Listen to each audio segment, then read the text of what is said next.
And welcome everyone to another exciting journey on Riding Through the Unknown. I'm your host, Michael, and today's guest is quite a unique guest because he actually, in full transparency, watched another episode of mine and saw that I was interested in a topic and approached me to bring that topic onto the show, which I have to say I was very excited and flattered as well to be approached that way. And so I am so grateful and honored to have him on as a guest today. And so I am going to turn it over to the one, the only historian, informational researcher extraordinaire, Tyrone Ellington. Hey, what's going on, Michael? How you doing? I'm good. How are you?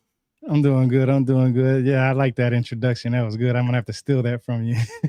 Yeah, go ahead. You earned it.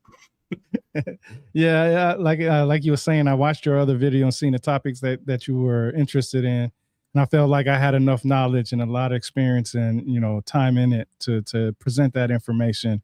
I don't really present too many PowerPoint slides or slides or in that factor or anything like that, because I used to be in the military and that's all we used to do. But now, I felt like this is something. I've been to a lot of conventions and conferences and stuff like that, and I've seen people present them there, and I was like, that's something that might catch people's eyes. Presentation brings a lot of things, and when it's time to share knowledge, it depends on how you present your stuff. You can talk about it, you can show about it, or you can just sit there and just dilly dally about it. And a lot of people, seem to go only halfway with their research, but I like to go to full fledged force of trying to figure out the origins of these stories, not just what somebody told me, even though all my information comes from books and reading articles and peer reviewed articles and stuff like that. It's I want to see where the origins come from. And usually that comes with some type of dating system. So yeah, that's how I like to do my research, basically just getting the origins. Well, and I'd also like to recognize, as you said, being a service member. My dad was in the Navy, so from my heart to you, thank you for your service. Thank you for your sacrifice. I know a lot of people don't think of it as a sacrifice, but there is a lot of things that get sacrificed in serving the country, so thank you for that. It was an honor, and that's the reason why I brought that up is because that's what started me on my journey of this whole thing. I was in the military. I got wounded in combat. I had to get medically retired. When I was wounded in Afghanistan and I got forced to retire, I didn't know what I wanted to do with my life. I only knew the military. And I started saying, well, I see a lot of people on social media sharing things, but they're also sharing things and asking a question at the same time. So they're saying, for instance, did the Anunnaki come from planet Nibiru? And then in the same breath, they'll say they did come from planet Nibiru. So my thing is where does it in the text does it say that for me to be able to, repeat that same comment, right? So I seen people talk about this stuff in social media videos and stuff like that, and I was like, yo, I actually read the sources. Like I've actually read where these actual texts come from, and I can see where some people are picking and choosing who they go off of. Like when people talk about Planet Nibiru, I know for a fact it all comes from Zachariah Sitchin because he was the only one that actually talked about that starting in 1976. Now, when you talk about academia, then that's when you go into everybody's translation, and then everybody has their own translation, but they're probably close to similar. Maybe you can just say, okay, the wording may be different, stop playing with semantics and stuff like that. But then that's when you can get to, okay, where's the actual source for yourself? Like the cuneiform tablets, for instance. And that's when I learned that there's actually cuneiform tablets available for anybody to read for themselves. I mean, all you have to do is just take the time to learn the language and translate it yourself. And that's really about it. But they have the tablets available. So that was more like I've seen people just talk, but I wanted to see. I wanted to see where this information was really at. And that's when I started my website, rebirthoftheword.com. Started with one article. It was about the Sumerians, who most people consider the first civilization. And then even though there's a whole array of different things on which you can consider a civilization can mean different things to different people. I mean, Margaret Mead had a definition meaning that somebody with a femur, their bone was healed, and that's when she considers the beginning of civilization. Some people will say it started off with, pottery or agriculture or something like that. So everybody has their different thing. But I went off of Oxford University because they actually have a place where you can go see the tablets for yourself online, and they have the translations available for everybody online to see. So when I say Zachariah Sitchin, I say, well, where does in Zachariah Sitchin in his book say where this information is at? And he doesn't specifically give you cuneiform tablets or so on and so forth. And I'll go over that in the PowerPoint slide if you want to bring that up now. I have, like I said, a whole PowerPoint slide that I felt like that came with a whole bunch of answers that some people were looking for. So, like, I'll give you an example. Most people, when they look at Sumer, they see it as a city or a place or something like that, or multiple places, depending on what text you may read. It can get really picky about this type of stuff, but most people know what Sumer is. But when you read the Bible, you hear the word Shinar or read the word Shinar, Shinar, and Sumer and Shinar is one and the same thing. So it lets me know that the connection in the beginning stages of the origins of all this stuff that goes on, there's a connection between the Holy Bible, depending on which version you read, the KJV or New International Version or whatever, to the Mesopotamian text. So I wanted to make sure that I started where all this started at. The Anunnaki, religion, Abraham, Elohim, so on and so forth. I wanted to start where it's, where the origins of these stories came from. So that's why I picked this location, because that's where it starts. Whether you're reading the Holy Bible or whether you're reading the Sumerian or Akkadian text, it all starts in this general area. And that's why, for me personally, when I brought up Zachariah Sitchin, most people know who he is because of the Planet Nibiru idea. Most people know who David Icke is. Most people know who Giorgio Tsoukalos is, Graham Hancock, and Anton Parks are. Maybe not too much of Anton Parks as much as the others, but the other four, you definitely can tell that people know about them. I mean, we all have heard about them. Zachariah Sitchin with his books, David Icke and the Reptilians, and so on and so forth. You got Giorgio Tsoukalos from the Ancient Alien show. And then you got Graham Hancock, who pretty much opened up a lot of eyes for and ideas within people to wonder about these older civilizations. Now, the people that most people don't know about, unless they're following, the academic side and Zachariah Sitchin side, which I would say Zachariah Sitchin side, because a lot of people follow under him. He is the guy when it comes to the alt history type of the Anunnaki, or Anuna, I should say. But most people don't know who Samuel Noah Kramer is, Thorgil Jacobson, John Batterio, Jeremy Black, or Michael S. Heiser. Dr. Michael S. Heiser actually created a website called Sitchin is Wrong. So he tells you, right off the bat that he wasn't playing any games. And I have to say this admittedly, you have to be really upset at somebody passing some bad information for you to make a whole website called Sitchin is Wrong. Now, this is a funny story on how I found this website. I've read so much about Zachariah Sitchin. His book's been out. His first book, The 12th Planet, came out in 1976. It was a whole bunch of information that he shared through his many books that he has, and even through his unpublished works that his niece actually published on behalf of him. But so most people know who Zachariah Sitchin and his ideas are. Well, Samuel Noah Kramer wrote these books, I believe, in 1956. It was the 39th verse of Sumerian history, and it's basically a book about the inventions that the Sumerians may have came up with first. Now, this was back, I believe, in 1956. But the point is that you have two people who go against what each other say. So Samuel Noah Kramer, Zachariah Sitchin, who would you fall under? Well, Samuel Noah Kramer actually used cuneiform tablets, from what I understand, because he actually tells you these tablets in his books, unlike Zachariah Sitchin. So I found Dr. Michael S. Heiser's website because I was trying to find out how wrong Sitchin was. So what I typed in Google was, I just made it very simple. Sitchin is wrong. Didn't know about the website or anything like that. I just wanted to see what websites would come up that would, you know, basically show that idea of Sitchin being wrong. And that's how I found Dr. Michael S. Heiser's book, website. And he has other websites too, but he specifically made this website because he was mad at Sitchin's information. Most people don't know who George Smith is, or Andrew George, or Irving Finkel is. Those individuals, they have books out there that share, who Gilgamesh is and who all these different individuals are, and it talks about who the Anunnaki and so on and so forth. But one of my favorite sources, because it's free or you can pay for it, I made sure that I grabbed the screenshot of it, and it's the Electronic Text Corpus of Sumerian Literature. Now, this website is available for everybody that has internet. Anybody can look on there.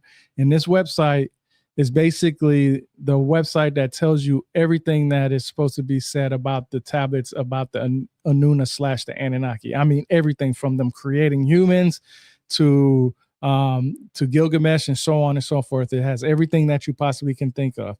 Now, what's interesting about this is that, and it says it in here on this website, and you probably can't see it, but it says the corpus contains Sumerian texts and transliteration, English prose translations, and bibliography information for each composition. The transliterations and the translations can be searched, borrowed, browsed, and read online using the tools of this website. So this website allows you to do this. But what's also interesting about this is that the Sumerian is the first language for which we have written evidence, and it is literature the earliest known. The Electronic Text Corpus of Sumerian Literature, ETCSL, a project of the University of Oxford. Remember, I said that's why I took Oxford's definition, because they have the definition that goes with their idea of the Anuna / Anunnaki.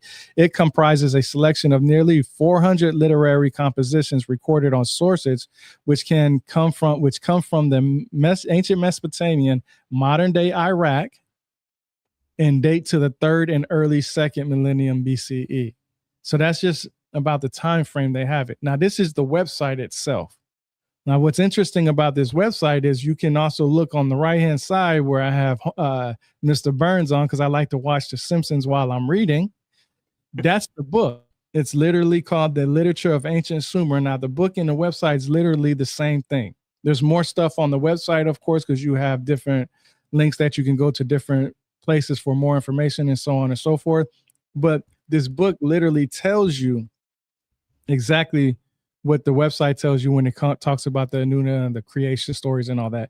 And you see those little pink tabs on there. So every book that I own has somewhat of what those tabs look like. And that's basically things that I found interesting, things that I'm reading, that I'm seeing from people in different interviews, watching YouTube videos, documentaries, social media. It doesn't matter. I hear people say it. I remember reading about it, and then I tab it up, and then I go over it on my own YouTube channel. Of course, I have my own YouTube channel, and I have a playlist that's actually called What I've Learned from Reading These Books. And I've done all the Zecharia Sitchin's books on that. And on these tabs is everything that I've personally found interesting. It's not something that's saying that it's facts or fiction or anything, but it's for me to bring up. So this is the individuals that I was talking about, Samuel Noah Kramer all the way down to Irving Finkel. And these are what their titles were basically as, is when you go on the on the internet and look at them. Samuel Noah Kramer was an Assyriologist and Sumerologist. And it just goes on like that. So when you look at Zecharia Sitchin, it says author of the 12 planets along with other works. And mostly they have him as an alt guy. And it just talks about the different individuals. And I made sure to put these names on there. These names on there is because these are the names that most people should be familiar with. And the reason why I say most people should be familiar with is because when you talk about Samuel Noah Kramer, he has many books that talks about the Anuna / Anunnaki, and Michael S. Heiser does the same thing. If you want to go to the idea of planet Nibiru and an Anunnaki coming from a different planet that orbits our sun every 3,600 years, the top guy and only guy that you ever have to learn about from this is Zecharia Sitchin, because he's the one that got that ball rolling. Everybody else that follows the ancient alien theories, they got their information from Zecharia Sitchin. So I made sure to bring that information. Now, another website that I like is called the Cuneiform Digital Library Initiative. It's CDLI. And it's basically when I was telling you earlier about how when it comes up to looking at the cuneiform tablets for yourself, this is one of the locations that you can do that at. It tells you, like I typed in here, this is the Gilgamesh tablet. It tells you what it looks like.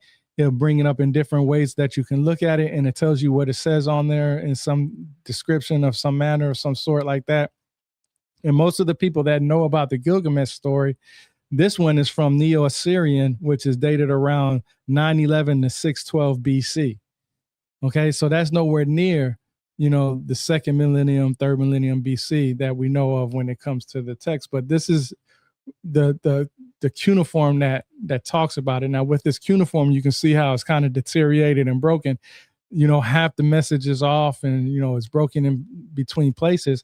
And that's where people have to understand that's where other people fill in the gap with their information on what they believe and what they think. And it's not because they have the knowledge of what is supposedly said, because nobody, if I tear up a piece of paper and gave you half that piece of paper, you won't know what that other half is unless I actually showed you and told you what it is. And it's the same thing with this. We don't have the actual other half of it, so we can only make an assumption, or anybody that's translating it can only make an assumption.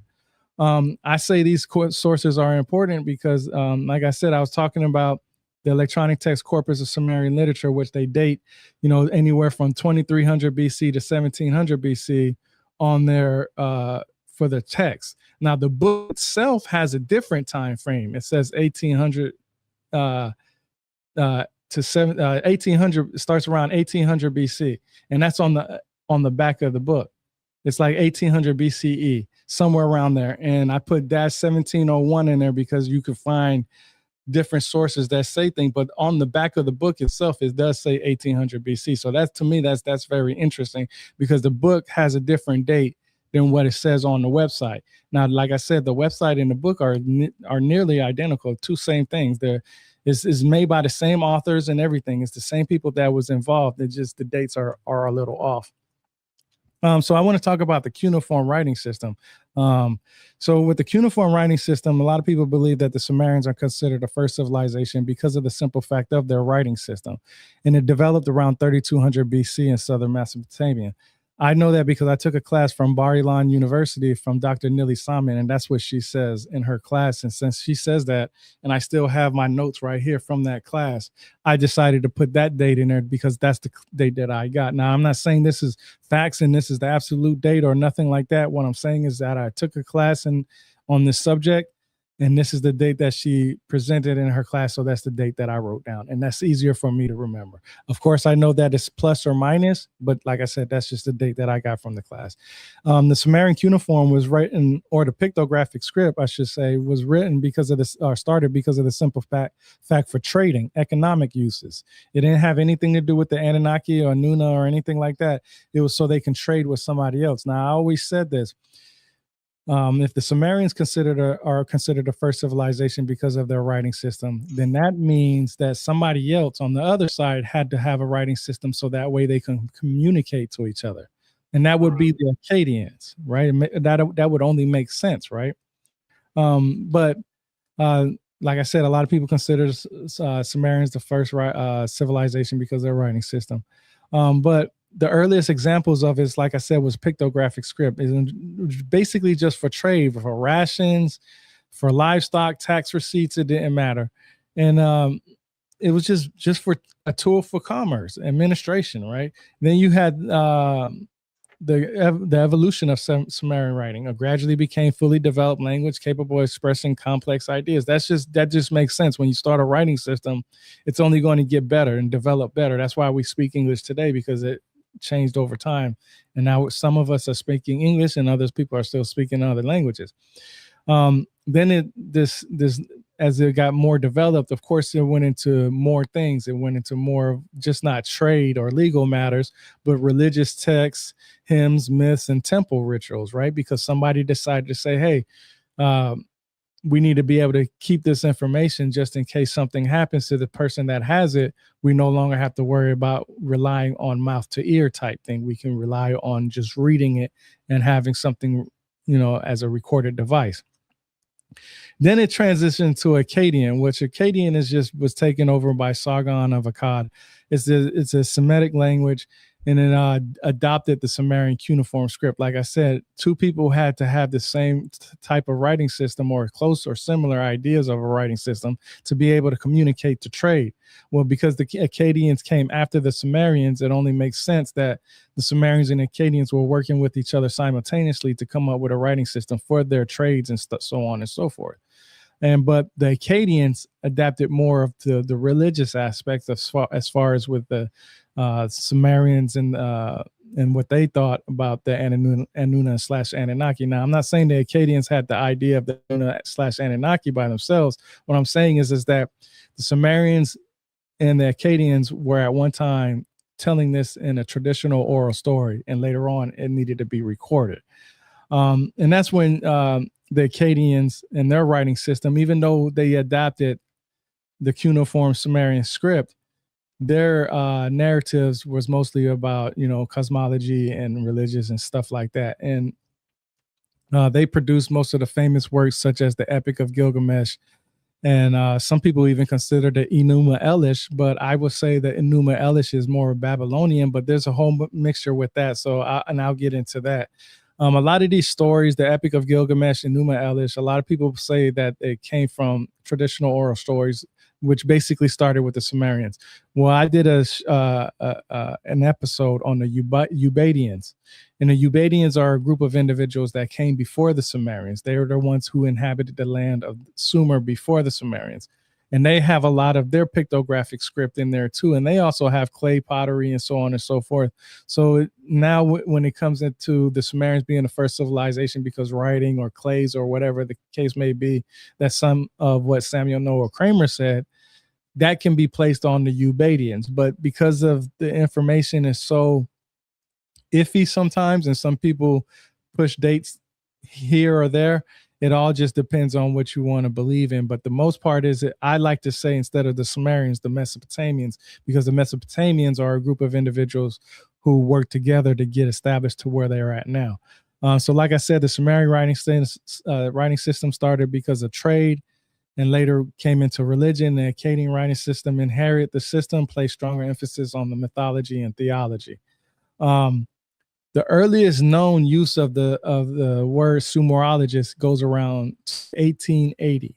I have a book from the Ancient Alien Show. Their first book is off their first episode, and it's basically what Eric von Daniken theorized and so on and so forth, and it had different ideas. It's literally almost the first episode, just written in book format with minus some things that they took out. I want to say in the book, and I can't remember who said it exactly, but they said Samuel Noah Kramer is where we get the word Sumerologist. And I only put this in here because it actually goes back to the 1880s. So I wanted to show that, in just out of respect to the word itself, that how can I say, the word Sumerologist didn't start with Samuel Noah Kramer. It started before. And I already talked about the Sumerians being first of the civilization because of the writing system. Some of the earliest tablets go back 3200 BC, but I've read that they go back further than that.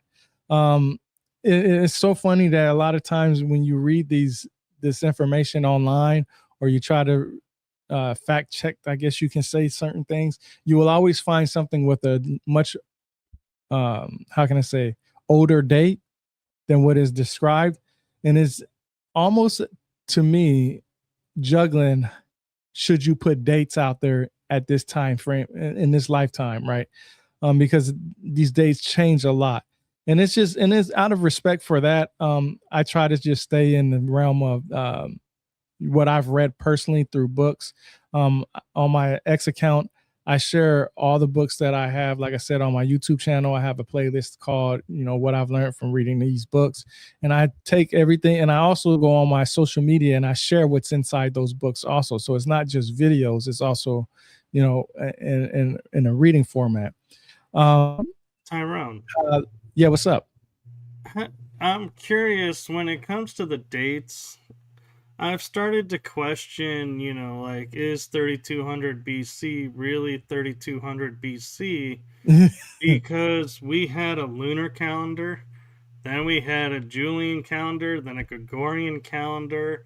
And so we've had all these calendar changes, the amount of days change, the year, time frame of a year changes. So how accurate can we be in saying, hey, 3200 BC is really 3200 BC and not, it could be like 10,000 BC in the old Mm-hmm. calendar system.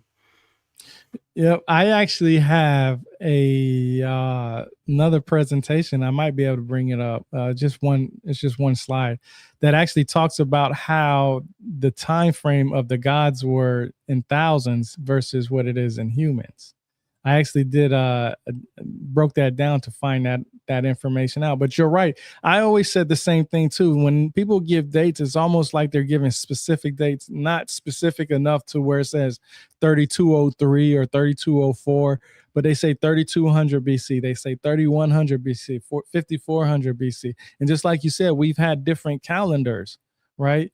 Um, who's to say that humans at one time didn't consider a full day actually 2 days, because they thought a night was a day and daytime was a day, right? Like, I mean, that would add, double of what you would know, right? So yeah, I agree with you. That's why I said I don't really feel like, saying these numbers out comfortably, because a lot of times people will see these numbers and they'll go see something else and they'll be like, yeah, I told you there was something earlier. And I totally agree with that. I'm just going off of what the masses say, what most people will, if you type it in ChatGPT or Grok, or if you go to, Google or any of those other DuckDuckGos and you search it, you're going to find this information in here. But I always challenge people to say, look, these dates, I don't agree. I don't personally agree with these dates, especially when it comes to the first civilization of the Sumerians. I don't agree, and I don't say that they're the first civilization, because my first question is, what is the criteria needed to be considered a civilization? And once we figure that out, then we'll be able to place every, group of people around the world and see if they fit that criteria. But then we also have to wait till the water goes away a little bit, because a lot of our civilizations are underwater right now. So that tells me that they're much older than what I'm considering as 3200 BC. So I totally agree with you on that. That date stuff, it really does get people really riled up, especially if they don't see a date that they agree with. Right, I agree with you on that. And that could also go into why, like, Noah is said to be 900 years old, and Mm-hmm. we're lucky to make 100 years. Could it be because of the calendar change and the structure of the year change that we're actually the same age? It just is different on the conversion of the calendars. Yep. Yep. When I'm done with this slide presentation, I'll see if I can find the actual link that I have for that. I like I said, I did a specific, because everybody heard about the Sumerian king list, and Right.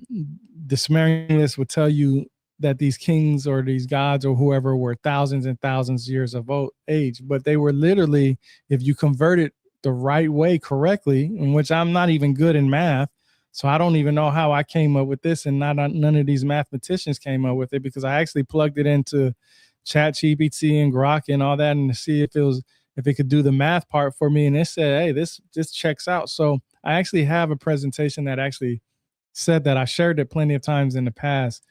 It's just interesting to me because, uh, you know, we read myths and then we want to believe in these myths, but we fail to realize that these myths could be exaggerated. It's like the telephone game that some people call it. I line up 10 people in the line, and, I tell one person one thing.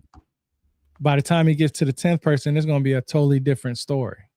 Yeah. So I love using that example too myself.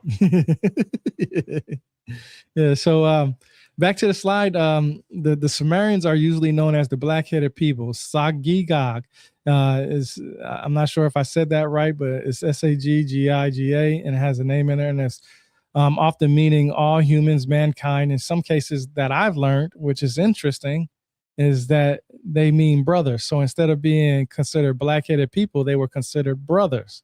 Well, that goes into what I know about Freemasonry. Could Freemasonry have started here because they were considered brothers? Is this the first idea? Who knows? You know, I just know that I was reading a book one time.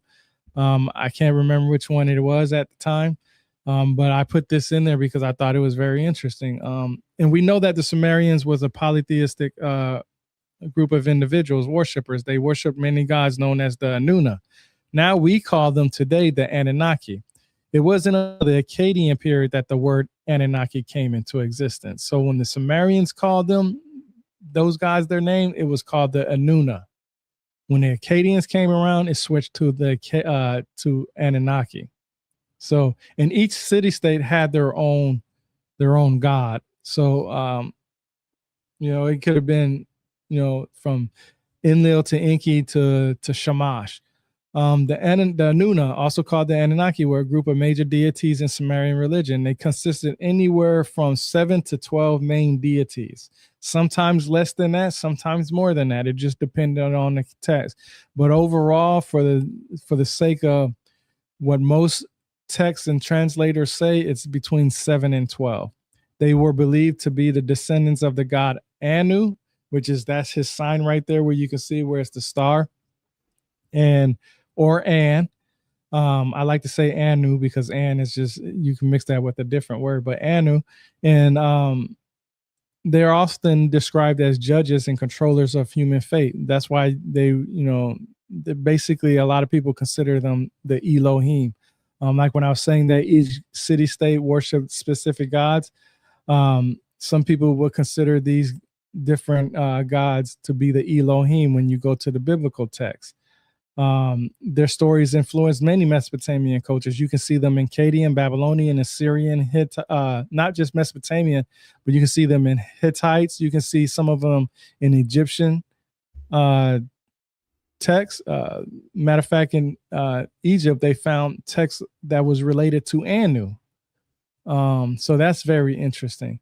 And for the most part, you know, like I was telling you about that website, the electronic text corpus of Sumerian literature. If you type Anunnaki in that website, nothing will come up.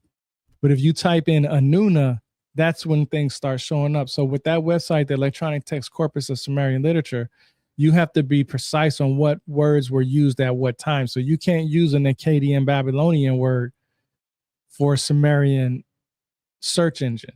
There, you have to use the Sumerian word or deity or name or what have you.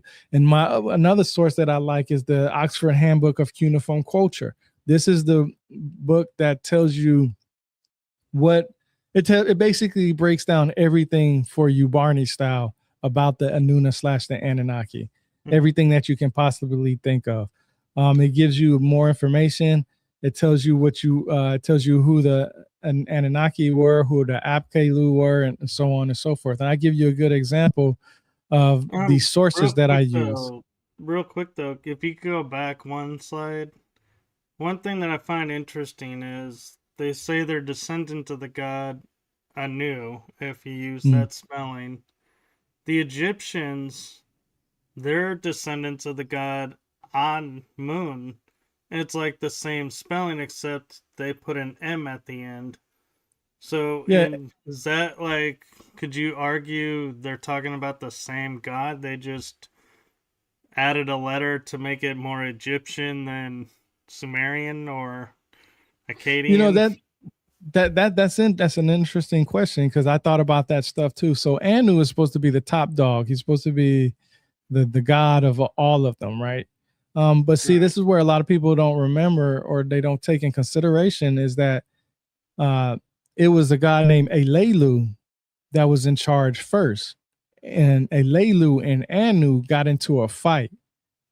and then Anu won, and then Alelu had to leave and go somewhere else. Some people say he had to leave planet Nibiru. Some people just say he had to leave the land. But the point is that he left, and Anu is the one in charge. So when people say that Anunnaki came from planet Nibiru, it makes me wonder, because the Anunnaki didn't come from a planet Nibiru per se, as far as what the texts say, and they don't necessarily come from Anu either. They come from whoever these gods were, and that's where I'm about to get into, which is very interesting that you brought that up, because it's very, the Anunnaki seem to be the individuals who are the top gods. That's what everybody believes. There's the Elohim, they're all that. And what's also interesting is, like you were saying with An and the other god, I'm not familiar enough with the name to recall it. But then you also have Enki and Enlil. So it's like, it seems to be like a pattern where every so often the gods go after each other and fight each other. Exactly. And that's why it brings me up to this slide, which is very interesting. The reason why I brought up that other book and now I'm bringing up this book is because what I like to do is I like to read everything in the book. So like I said, the Anuna, or the Anunnaki, I should say, are credited for the creation of the universe and everything within it. Depending on whether it was the Sumerians or the Babylonians, the myths about them were found throughout Mesopotamia, especially the Keto festival. The Keto festival is basically a festival that was used during a certain time. Do you know anything about the Keto festival before I start? To be honest, it's like, it almost feels like it's a Japanese term. And for some reason my mind is going there, so I don't think I'm on the same page as you are. No, so, and I'm glad you said that, because so you heard about the Enuma Elish, right? The story that, okay, so the Enuma Elish is Babylonian. Like I said earlier, a lot of people would contribute it to the Sumerians because it was translated from, traditional oral stories from myths to being recorded on tablets. But the Keto festival is basically a festival that they had at that time frame that told the story of the creation of the gods, the planet, humans, and so on and so forth. It's called the Enuma Elish is literally called the seven creation story tablets. There's many different ways that they call it, but it was basically just like any ceremony or get together that told these stories. So it was told at a certain point of time frame. I've read so many different dates. It was usually in the summertime. Sometimes some people said they did it in the fall and winter, depending on what city state they were in, right? Everybody had their own way of doing things, basically. But the point was, the Keto festival was the Enuma Elish, and is basically the festival that shows in movie format that I could keep keep it basic style. It was the movie style of the Enuma Elish. So they would do dancing and singing and so on and so forth. But this is what's interesting. The Anunnaki gods were known for creating a substitute to help relieve the Igigi of toiling the earth. Now, this is where it gets to the part where it gets confusing. When you open up the book, The Literature of Ancient Sumer, which you can see, you go to the back of it, it literally says the Igigi, or Igigi, I've heard it named different ways, was a collective name for the great gods. Okay, I'm going to say that again.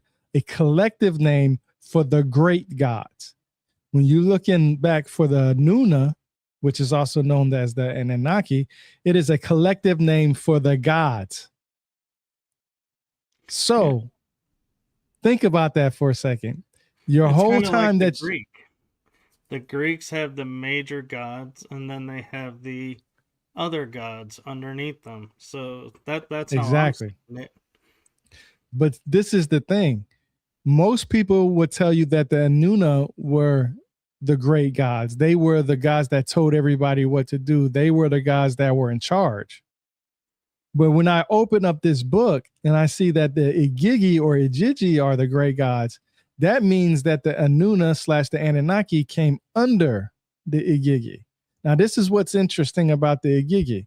and I'll go into it in a little bit about more about them, is that these individuals are considered the ones who are the seven dots or the seven stars. Some people will consider what we know them as the Pleiades system. Now Right. that's I was interesting. thinking that because, yeah, the Yeah, seven sisters. Yeah. yeah, exactly. So it's just interesting that these individuals are known for being outside of Earth's atmosphere. The Igigi Ijidzi are known for that. That's what they are known for as far as depictions and what some people would say as far as translations. Now, um, this is what's interesting. In early Mesopotamian cosmology, the Anunnaki were seen as the first generation of gods created by the primordial deities and sky or heaven, father of gods, and Kai or Ki, earth, land, or ground. Now, that's just only some text because, like I said, when you read the electronic text corpus of Sumerian literature or the book version and literature of ancient Sumer, you get that Gigi were the first generation gods because they're the main ones. Now, this is where, for the next slide, this is where you get most of. Oh, go ahead. I was going to say, the Ki is also, in some cultures, pronounced the chi, which is Yep. the energy of the body. And they say we're connected to the planet, and so that would make sense if the chi is the earth, land, or ground. Mm-hmm. That would make sense how it's connected to us. Exactly. See, you get it. You get it. Yeah. And you can see how there's similarities through other places around the world that goes with this, right? But the thing is that the words don't match up. So that's where people get hung up on is the words. You're not using the same words that I'm using, so I'm not going to believe what you say. But they forget that even in the Bible itself, it says that God, confused language. And with Right. that happening, that confused us. The Tower of Babel story. Exactly. Yep, exactly. So the next slide is basically just four individuals that are mostly talked about when you read the electronic text corpus of Sumerian literature or the book. Is Anu, Enki, Enlil, and Ninhursag, or Ninhursaga. There's so many different ways that they have some of these names. But Anu was the supreme god. Enki was supposed to be the god of water and creation. Enlil, air and authority. Some people even say that he took over and became the main god, and then Marduk came later or whatnot. Then you got Ninhursag, the fertility goddess. But these four individuals are only mentioned depending on who's translating the text. I've read books that these aren't always the number one or the four number individuals that are spoken about. There's different groups who are spoken about depending on the city state. It's very hard to go ahead. I was just gonna say real quick is, if we look at this story in terms of Greek, that people may understand it easier is, so On and Nehersag would be like the Titans, where Enki and Enlil are the gods. And since Enlil is thought to have taken over, that would make him the equivalency of Zeus. Am I correct? Yeah, and the perfect example, like you just said on the top, I didn't even read it yet, was um the term means of Anunnaki. Some people would say those who came from heaven to earth, or the Zachariah Sitchin idea, which is incorrect because the term means those of royal blood or princely offspring, referencing the divine status. And they are not a fixed pantheon like Greek or Norse mythology. Instead, Anunnaki referred to a class of deities, like how you was saying, like the Titans and so on and so forth. Sometimes the major gods, sometimes the underworld gods, and depending on the text and era, it could have been anything. So just like you said, like it was a class. Like even in the Bible, if you read the class of the Nephilim and the giants and the fallen angels, those are all a class of what some people would say as deities, lower gods, right? Right. Even though they're a lower god, they're still a god. Um, And so what's also interesting is you hear, like, when people talk about the cabal or the deep state, or shadow government, whatever name you want to give it, the one thing that always they'll say is their bloodline. They are bloodline driven. And so it's interesting that they are sometimes akin to being said, oh, they're like the Anunnaki. And if Anunnaki is those of royal blood, that would make sense why these people are so fixated on the bloodline and not like, oh, we need to go get this temple or we need to go get this book. They're not worried mm-hmm, about that. They're worried about the blood. mm-hmm, yep, exactly. Exactly. And that's why blood has played a major part in every single religion. Every single religion. Um, when I was talking about, and you can see right here on the tabs that I have of this book, this is the Anunnaki Chronicles that was edited by his niece, Janet Sitchin. And she actually published, uh, you know, information after he passed away. So what's interesting about this book is when I talked about this is in his book, The Earth Chronicle, or her book, The Earth Chronicles, what Zachariah Sitchin says. He says the Hebrew original named them Nephilim. The teacher explained it meant giants, but I objected, didn't it mean literally those who were cast down, who had descended to earth. Now remember that part, those who were cast down. And it's important because he's telling you at a young man's age, or a young child's age, I should say. I'm thinking he's probably, maybe, I don't know how old you would be. You go to Sunday school or whatnot. But he said in Sunday school, or his version of Sunday school, was that he was going back and forth with the teacher on what the Nephilim means. Now, if you go to the Strong's Concordance, which anybody has translated the Hebrew/Aramaic text from the Bible to the Septuagint, when you look at the Strong's Concordance, Nephilim does mean giants. So for him to say that was to let me know that he didn't understand what Hebrew meant. And that just makes sense because he was a kid. Maybe he just had this in his notes and his niece took this and put it in the book, which I think this book here itself, this book right here, does more harm for him than anything. And I don't think she realizes that. Because like I said, the Strong Concordance would tell you what exactly Nephilim means. Now, I didn't remember when I said those who were cast down. In the same book, he says those who were descended to earth. But young Sitchin raised his hand and asked the teacher, why do you say giants when the word Nephilim means in Hebrew those who came or descended to earth? Then you can read again in another one, those who from heaven to earth came. The exact meaning of the Hebrew term Nephilim that the Bible used, right? This is what he wrote. So you have 3 different versions in that one book that he comes up with.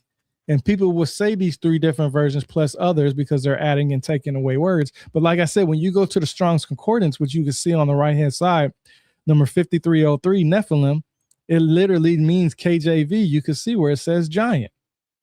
Right. Or it means fall. The origin of the word means fall, but it does in KJV means giant. Fall and giant is literally what is talked about. And this is the Strong's Concordance. And this doesn't change anything at all. What I mean is that Zachariah Sitchin can't take his interpretations and change what the Strong's Concordance is, because the whole reason why we have the Strong's Concordance is so we can translate the words that we have from Aramaic to Hebrew to the Greek language. And this is what everybody uses. Yeah, and so one question I want to ask as we're going along that I'm sure a lot of people are asking themselves, where do you stand on the Nibiru is planet X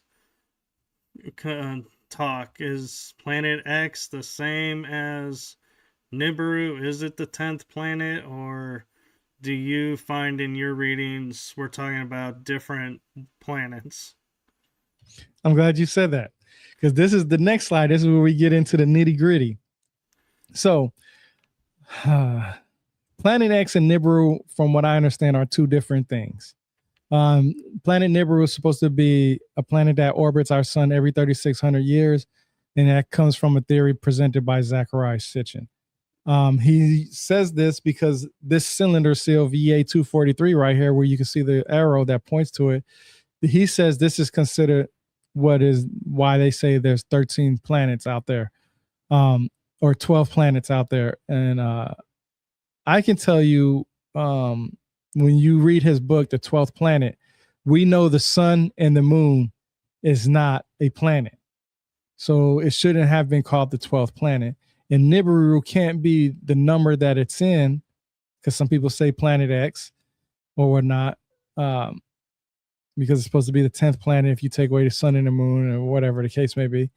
There is nothing in the actual text that says that planet Nibiru orbits our sun every 3,600 years. So you remember that website that I spoke about with Michael S. Heiser, Sitchin is wrong. So this is cylinder seal VA243. And this is him breaking down what the cuneiform writing system says on there. Now, I always say this. Cylinder seal VA243 has more to do with German than it does with Planet Nibiru. Because when you look where it says line 1, line 2, and line 3, that's the translations of what is in those lines above in the picture, where it's red, blue, and yellow. Line 1 means Dubsiga, which is a personal name, apparently a powerful person. Line 2 is Iliat. I'm not sure if I said that right, but that's another personal name. And then line 3, Dynect, is German for your servant. So he's saying that translation is basically just talking about a servant. It has nothing to do with Planet Nibiru. But we're going to go on to what you was talking about, because this is important. Planet Nibiru, in the actual text itself, is not considered a planet. It is considered a city in Mesopotamia. There's actually ruins of a temple platform, which is also known as Nippur, Nibru, or Nibiru. Nibiru is the Akkadian word. Nibru, Nibru, is the word that the Sumerians used, and Nippur is what we use today as a modern term for those two words. And this is a brick structure on top, was constructed by American archaeologists around 1900. And so I always say this, just like with the Greek gods, because you mentioned the Greeks earlier, like Mount Olympus, all their gods sat on top of higher ground than the people below, the normal people. They always sat on top. So when people talked about heaven, it was because these guys, these kings, or whatever you want to call them, they were on a higher mountain than everybody else for two reasons. One, because it showed a status. And two, if the flood was to come and wipe something out, it wouldn't wipe out the person that was in control of the city state, basically, right? Just like how today we look at, if America was getting attacked, our president would be moved into secret places to be out of harm's way. This is the same thing that they would think of in their time frame. So they would sit higher. So their messengers, their angels, their God, the angels, the messengers would come from on top, bring the message down to the people, and then vice versa. So that's another way of looking at these individuals, that they was just on a higher status. Now, this is what's interesting. This book right here, the Oxford Handbook of Cuneiform Culture, remember I was speaking about that earlier. It literally talks about everything that you could possibly want to know about when it comes to the Anunnaki. And I actually took the screenshot from my X account. Like I said, on my X account, social media, I take pictures of the book and I quote what's exactly written in there. And I make these kind of pictures and all kinds of different things so people can read it and make it interesting. And this is what it says in this book. It says the Karhu Abkelu was certainly also painted in antiquity, perhaps in a very similar way to the artist's reconstruction. Now, before I continue, the Abkelu, you know them as the ones that have the pine cone in their hand and a bag in their hand, and sometimes they're in a fish suit or wing-like type suit. You know what I'm talking about, right? Right. Yeah, so that's usually who they are. But according to Mesopotamian tradition, these big fish are the companions of the god of wisdom, Enki/Ea, who dwells in the depths of the sea. They regularly emerged from the sea in order to teach mankind the cornerstones of civilization, such as agriculture, kingship, justice, and writing before the flood ended their coexistence. So when I say that the Anunnaki didn't come from planet Nibiru and say that they came from the depths of the sea, this is my source. Because Enki and the Apkallu dwelled in the depths of the sea, and they regularly emerged from the sea in order to teach us something. So, I have an interesting theory for you. Because they're saying, because the way the seas were at the time, they were able to be on land, and they disappear when the waters recede. Could you, in fact, say the Anunnaki are inner Earth? Well, we 100%. hear people refer to as inner Earth. 100%. That would be a great explanation of it. Yes, 100%.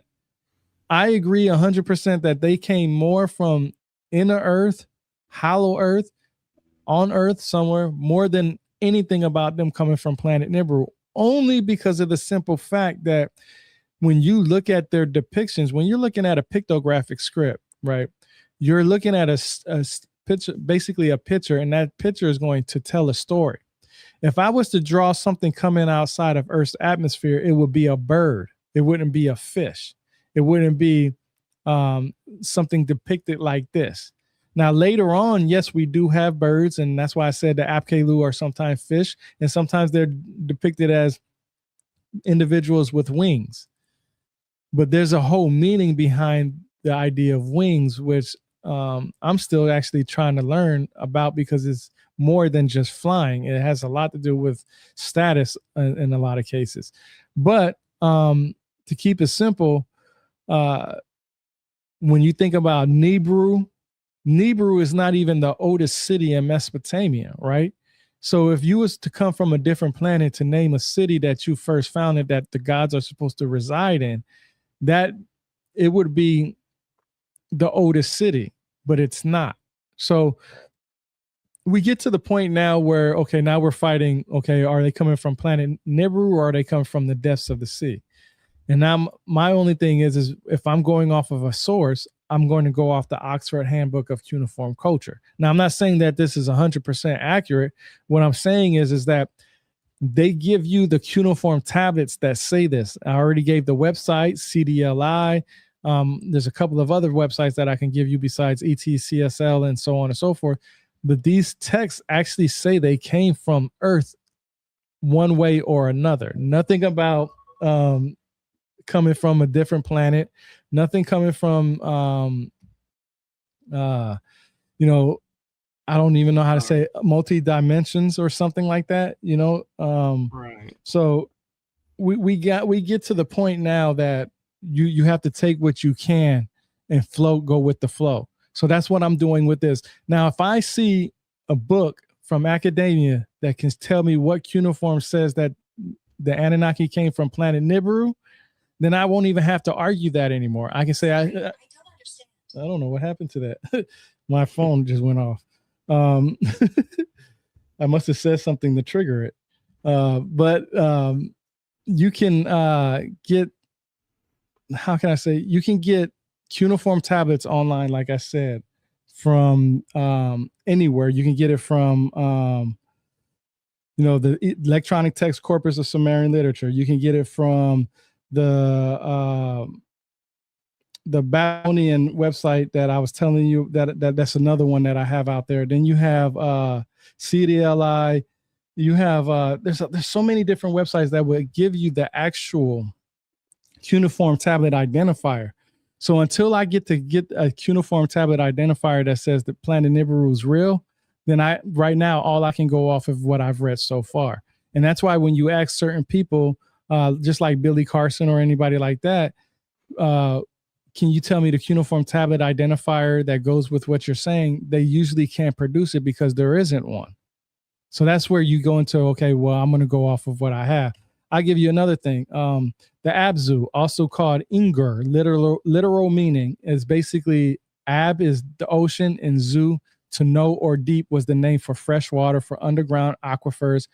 that was given a religious quality in Sumerian and Akkadian mythology. Lakes, springs, rivers, wells, and other sources of fresh water were taught to draw their water from the Abzu. Now, you heard of USOs, right? Besides UFOs, you heard USOs, right? Right. So that tells me, okay, UFOs get a lot of attention because a lot of people think they came from outside of Earth's atmosphere. But then you'll hear people talk about USOs, and it's just like maybe like a 2-minute conversation versus a 3-hour conversation about UFOs. And this is where I say, I think for us as a group of individuals, we need to pay attention more to our waters than outside of Earth's atmosphere, because our ancient text tells us, one, that the Anuna/Anunnaki came from the depths of the sea. Okay, you read the Abzu, which you can read in any text out there, the Abzu, and it's literally the ocean and no or deep. So there's no argument on what the Abzu is and where the Anunnaki came from. We have the information in our text available. I mean, anybody can pick up their phone, and just like how my phone was just listening and went off, maybe I said something close for it to go off. It's listening. It tells you, every time you pick up your phone, sometimes you'll see a commercial or something that was in there because it's listening. So we have access to this information. We have access to all this knowledge out here. Like I was telling you about the websites, EBL, Electronic Babylonian Library. This is another place where you can learn about the actual writing systems. It gives you what the text looks like, what it says, and so on and so forth. And you read where it says Apsu and it says underground water. So, and I agree with some Sumo Blay. Nibiru is a place, but it's a place within Earth, not outside of Earth's atmosphere. And this is just another source that gives you this. This is the Electronic Babylonian Library. So you have the Electronic Text Corpus of Sumerian Literature, you have CDLI, Cuneiform Digital Library Initiative, and then you have the Electronic Babylonian Library. And there's other sources too. I have a lot of sources out there. But with right here, Nibiru, here's a part in the literature of ancient Sumer. It says, Enlil separating heaven from the earth and linking the two at Durankai, the sacred term for Nibiru. So Nibiru is also known as Dur-Ankai or Dur-Anki, depending on how you want to say it. So this is the sacred term for Nibiru. And the title for this is the Song of the Hoe, which is very interesting because it has to do with agriculture, right? So these sources, it gives you an idea of what Nibiru is. The same exact book. It says right here, unusually, the beginning of this narrative attempts to normalize the setting, location, and actors. Everything is just ordinary. And unlike many other mythical narratives, it takes place in the city of Nibiru, a real known location. So when that person was saying earlier, Sumo Blay was saying Nibiru was a place, it is. It's a real known location. It's a known location in Mesopotamia. And this book tells us that. And we don't have anything yet that says it's a planet. That just goes off of Zachariah Sitchin and Cylinder Seal VA 243. And then he also says, because they talk about heaven and the Bible and other places talk about individuals come from different places. I talked about Pleiades. A lot of people know Pleiades because of the Seven Sisters, but I have a book out there, the Popol Vuh, that actually tells us that the Pleiades system was created by 400 boys, and it has nothing to do with Seven Sisters. And the story goes was that basically they seen a giant helped them out do something. They plotted against kill the giant because they felt that the giant would take advantage of them. Then they tried to kill the giant, failed miserably because the giant already knew the plan because he overheard them. When they went to get drunk in their house, he brought their house down and they became the Pleiades system. Now, that's just a quick rundown on the Popol Vuh of what happened as how the Pleiades system was created by them. But then you have the Pleiades in the Mahabharata. And then you got the Pleiades in the Egyptian text. Then you have Pleiades in the Taino text. And Pleiades usually was seen around agricultural needs. So that's why they they looked at that sky system. It had nothing to do with seven sisters. Now, in different texts, yes, it did, but not all texts talk the same thing about Pleiades. I know Zechariah says that. I know Billy Carson say that, but that's not accurate, because there are texts that actually goes against what some of them say. It's just what is the most famous, I guess you can say. Here's another thing about Nibiru. And Nibiru Ta-Lu, when translated, literally means man from the city of Nibiru. He's the man on the street. So you can see that there's indications out there of Nibiru. This is information that we're all given, that we're all allowed. They even talk about in this book, my Nibiru, where black birch trees grow in a good place, my sanctuary Nibiru. Where white birch trees grow in pure place, my Nibiru's shrine is built in a good place. So we know that Nibiru is real. We know this because they talk about it. It's a physical place that humans can go to. Matter of fact, you can climb up the mountain that I showed, or the hill that I showed you, where they had that location at. Here's another one that's in this book about Nibiru. I mean, and when you see translation 1 through 12, of course, I didn't show the whole thing, but they give you the cuneiform tablet identifier for you to go online and look at that tablet for yourself. So it's not just these words are here. You can actually go online and find these tablets for yourself. So that's why I said, when I find that tablet that says Nibiru is a planet, then I would be like to say, okay, now I got something that actually says that. But we don't have anything that says that. But what we do have is that there was a city, the one we live in. Nibiru was the city, the one we live in. So Nibiru was a city. We get that. And here's more. I mean, it just goes on. This is from the electronic text corpus of Sumerian literature, the website itself. 104-16 in the shrine of Nibiru, Enki provided a meal for Enlil, his father. Now, I brought this up because of the simple fact that you've brought up Enki and Enlil. Most people would tell you that Enki and Enlil were brothers, right? One was older than the other one. But why in the electronic text corpus of Sumerian literature, or the book that I have on here also, would tell you that in the shrine of Nibiru, Enki provided a meal for Enlil, his father? Does that make you think? It does, and it kind of plays into the story of like Zeus and his father Kronos, and it's kind of like laying the groundwork of, hey, we're getting ready to have this story play out again. May have exactly different reason, but it's the same story. Exactly. And it just makes you think, like, why did it go from brothers to father, or father to brothers? Here's another thing that I was telling you. On the back of this book, The Literature of Ancient Sumer, it literally tells you what Nibiru is. It says an important city and cult center in north of Sumer, where the large majority of the manuscript sources for Sumerian literature have been found. I'm going to say that part again, where the large majority of the manuscript sources for Sumerian literature have been found. Center worship of gods like Enlil, Ninlil, and Ninhartad, also known as Nippur in modern scholarship. So, like I said, we know this is a place, right? In Eridu, it says in this, if you go to Britannica, I took this quote from Britannica, the website Britannica. It says Eridu, ancient Sumerian city south of Tal al-Makaya. Eridu was revered as the oldest city in Sumer. According to the king's list, and its patron god was Ea Enki, lord of the sweet waters that flow underneath or under the earth. Now, this is interesting. Okay. One, Eridu is the oldest city.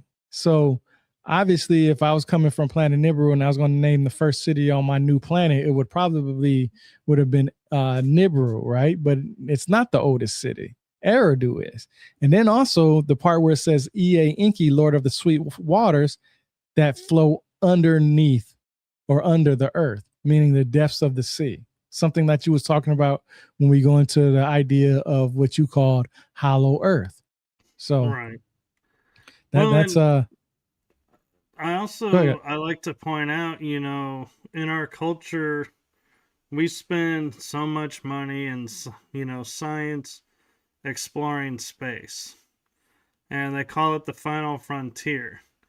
And then it was like, I give credit to, Ballard and the people who were behind the Sequest series, because they said, Sequest, we are exploring the next, it became the next frontier. No, because they were like, space is the last.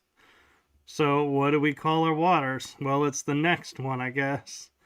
Yeah, But it raised a really important question of, why is it we are constantly looking to the stars and space and pay hmm no attention to the waters? exactly. And that's my thing. That is exactly my thing, because they say scientifically, and this is scientifically, they say that we know more about space than we know about our own oceans. Now, Hmm. I don't even know how to even understand that and comprehend that when space is as big as it is, and it can take, years and years just to get to a different planet. But we know more about the space and the atmosphere and the ideas of these planets and all this other stuff than we know about our own oceans. And that just makes me think, because on this next slide is important. The Anunnaki are widely recognized as among the earliest recorded deities in human history.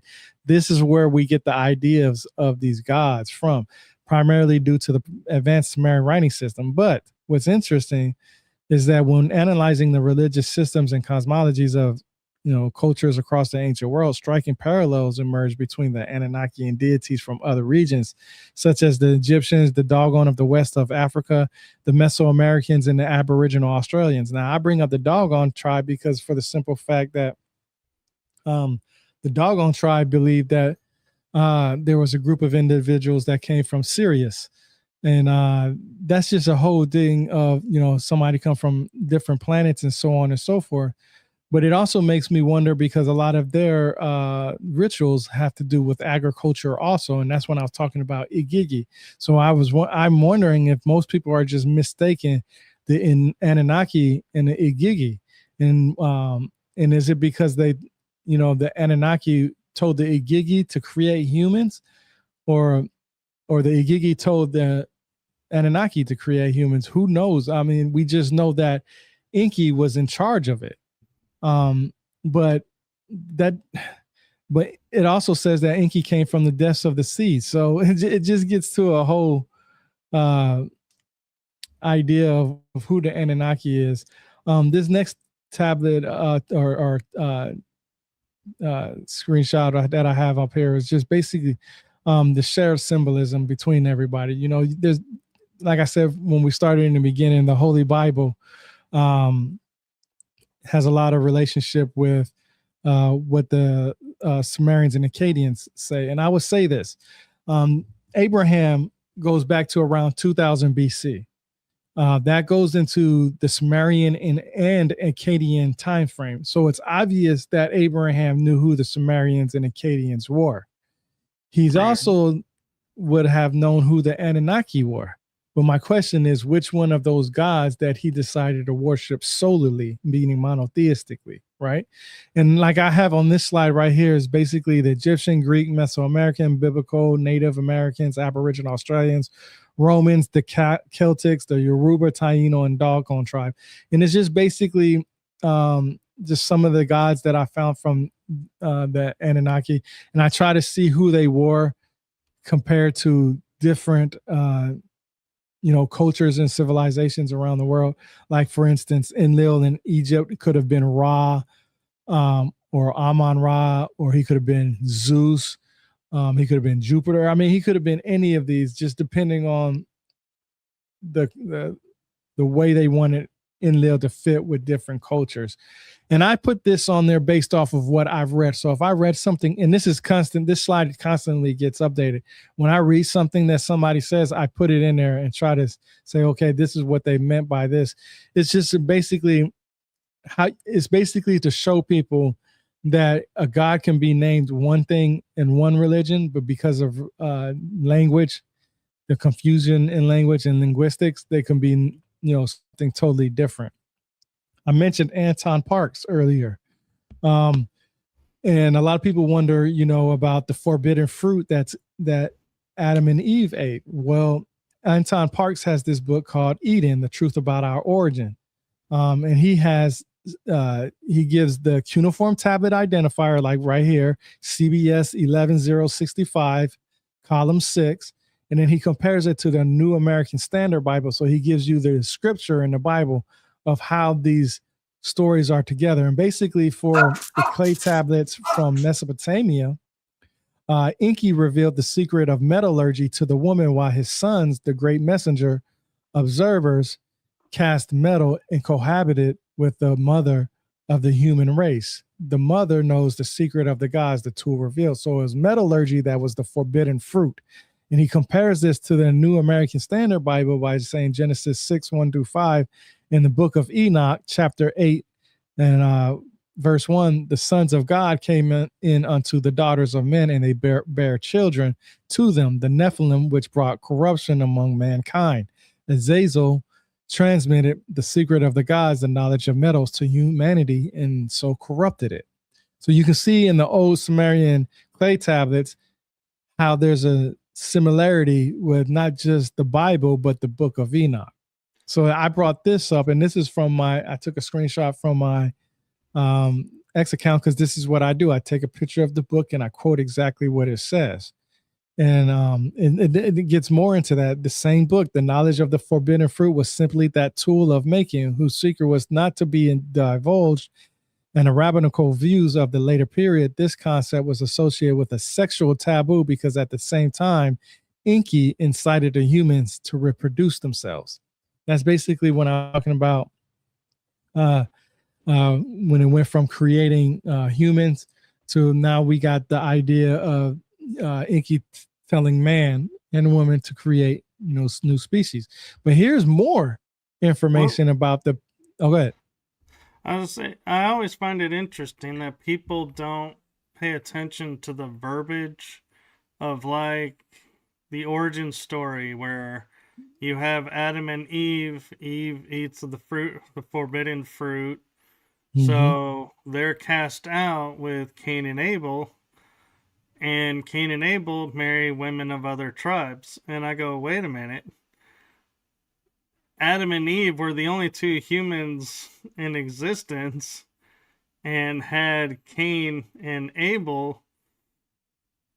Where did these women of other tribes come from? What in the world?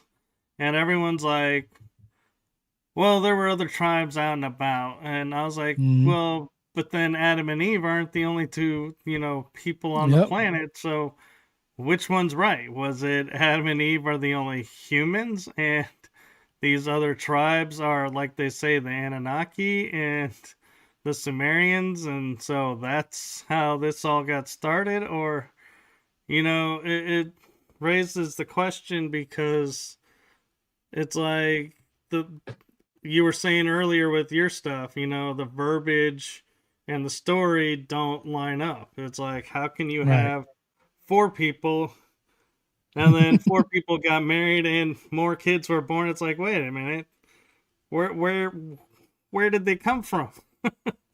Yeah, that's exactly how I think. I wonder, where do okay, if Adam and Eve were the only ones on here, what about Lilith? Because I'm pretty sure you heard about Lilith, right? Oh yeah. Yeah, see, so we know original. Exactly, but what if I told you, according to Samuel Noah Kramer, Lilith was the first vampire, and that's what he says in one of his books. She's literally the first vampire. So I actually would believe that, and I also was theorizing, because they say God took a rib from Adam and Eve was born. I go, well, that's genetic manipulation. Lilith disappears from literature. Eve is born. Is Eve the genetic manipulation of Lilith? Mm-hmm. And you could argue that even. And a lot of people are like, no, no, it's two separate people.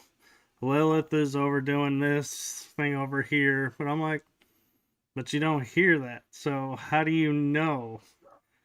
And Right. it's like these people. And I even at first, when I heard like Cain and Abel were, got married, I was like, did they marry their sisters? Because it's like there's no other people around. But when did they get sisters? And it's like this story is getting very creepy all of a sudden.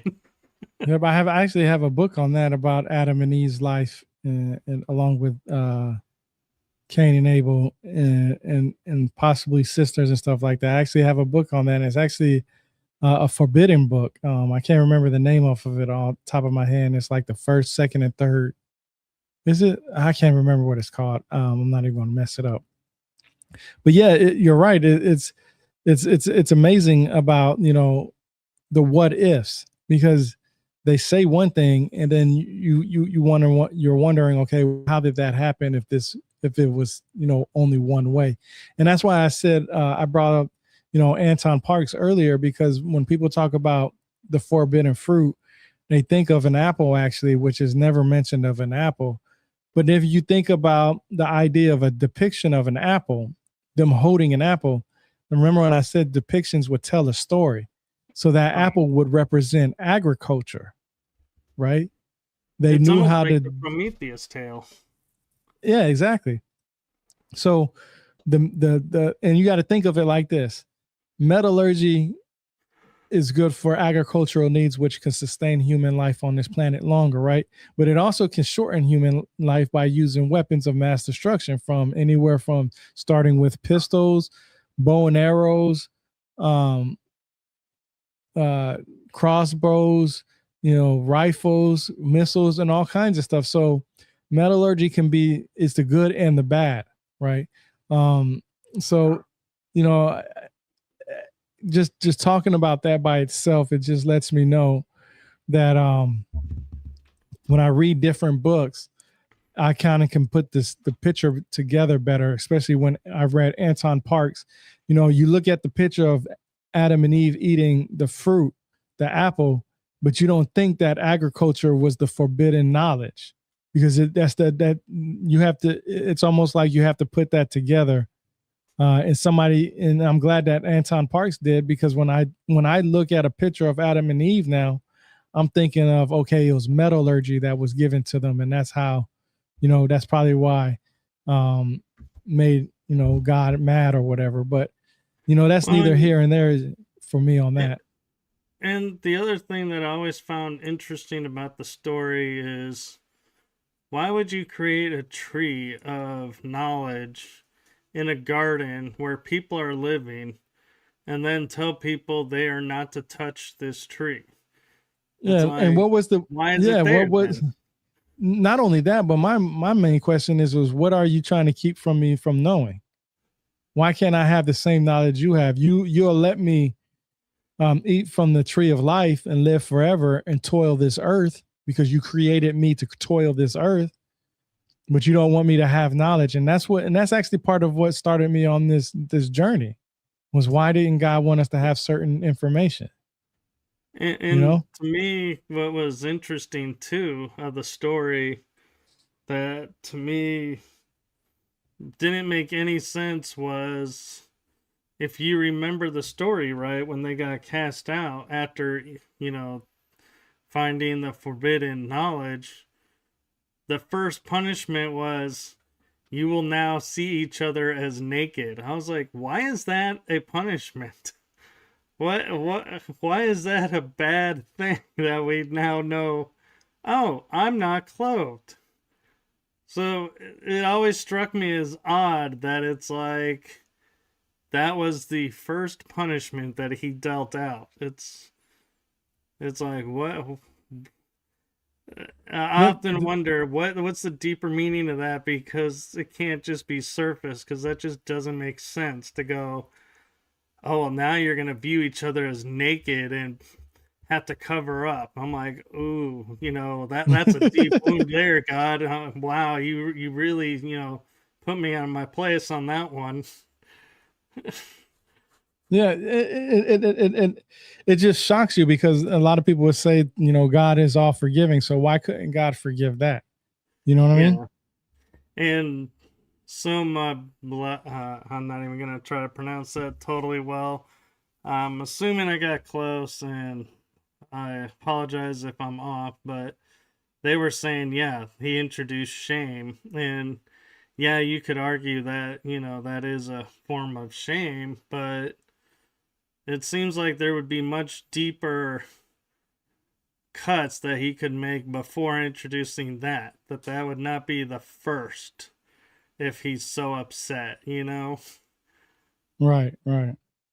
Yeah, it makes you wonder, and it makes you guess a lot about what's going on.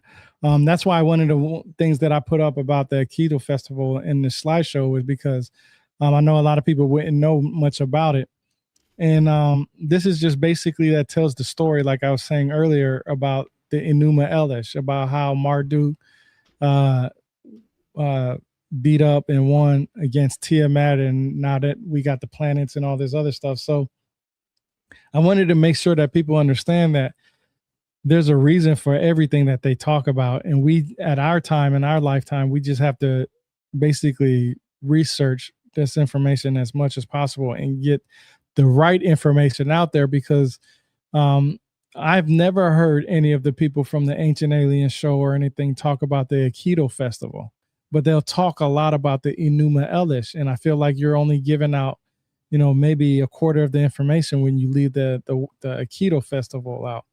Um, Here's like from the Electronic Text Corpus of Sumerian Literature, that website. Here's it where it talks about Enki and Ninma 1.1.2.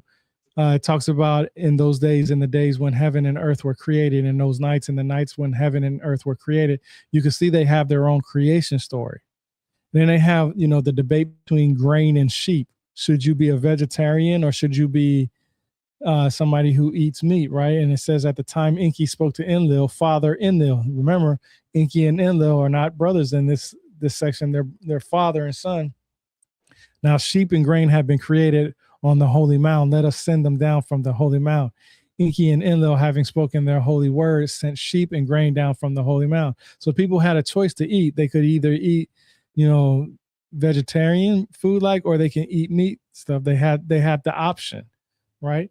And then you got right here, Inanna and An. This is the section that falls under that C.1.3.5. And who created gods and humankind gazed at holy Inanna.